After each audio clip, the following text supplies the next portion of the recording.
Did I ever live in a haunted house? Well, actually, I have lived in two. The first one I lived in when I was a child, growing up till about almost teenage years, is actually part of a plantation in the area, and actually the part of the section of my house, the back part of the property, was actually, come to find out, was part of an old slave graveyard to that plantation.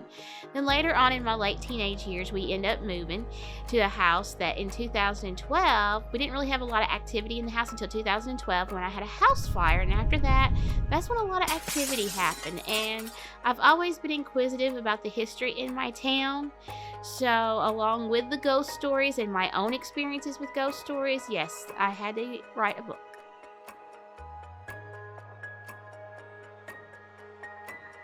Oh, there's several different things. Like, for instance, my house that I lived at that had the house fire in 2012, we had an unseen basketball incident happen in the house. And at first, everybody thought I was nuts because I was only experiencing the issues in the house. And ended up being, when we had the basketball issue happen in the house, there was no ball in the house. Everybody experienced it, and it was a phenomenon that we couldn't answer. It sounded like somebody was dribbling a basketball down the hallway, and nobody was in the hallway. Do I think ghosts are real? To an extent, yes, I do. I do believe that there is another line of communication that we do not experience fully. I do believe that unknown presence wants to make their presence known so they don't be forgotten.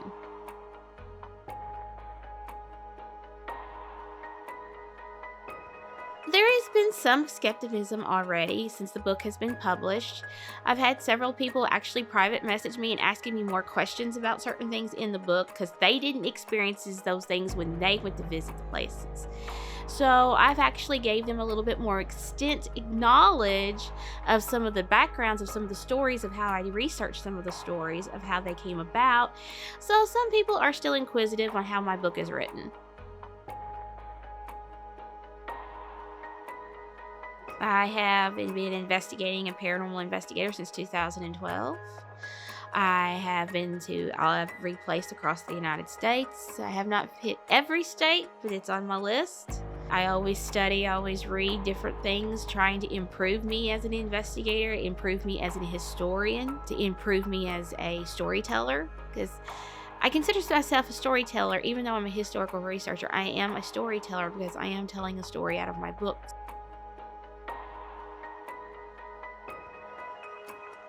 How deep is my connection? I've lived here all my life. I went to school here. I went to college here. My roots come all the way back to my mother. My mother was a local historian. She actually helped do some of the details and research of Oak Grove Cemetery, and along with a few other places and locations in town. And of course, with me being the only child and mom didn't believe in babysitters, I went wherever she went.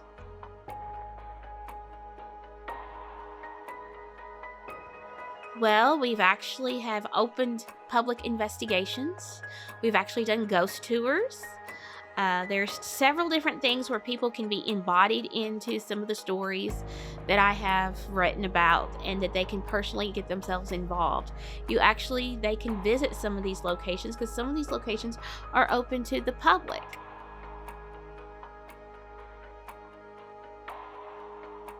I do a lot of research to find out what led to the death, or what led to the murder, or what led to the haunting.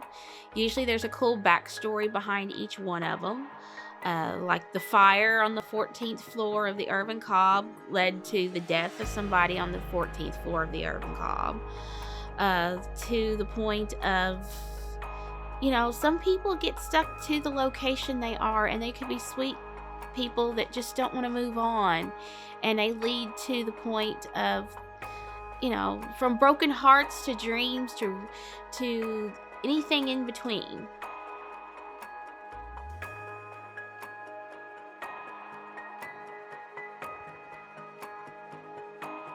Learn their surroundings. Be important to know what's going on around your surroundings. Kind of go in there with an open mind, but yet kind of know what you're leading into. Know that, there was a murder that might have took place at that location. You need to keep that in the back of your mind. some people like to go in blind.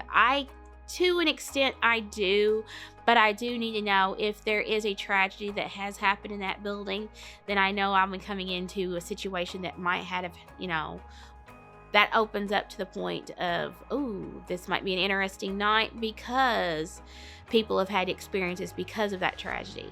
But you got to be open-minded and be yourself and try not to be somebody you're not.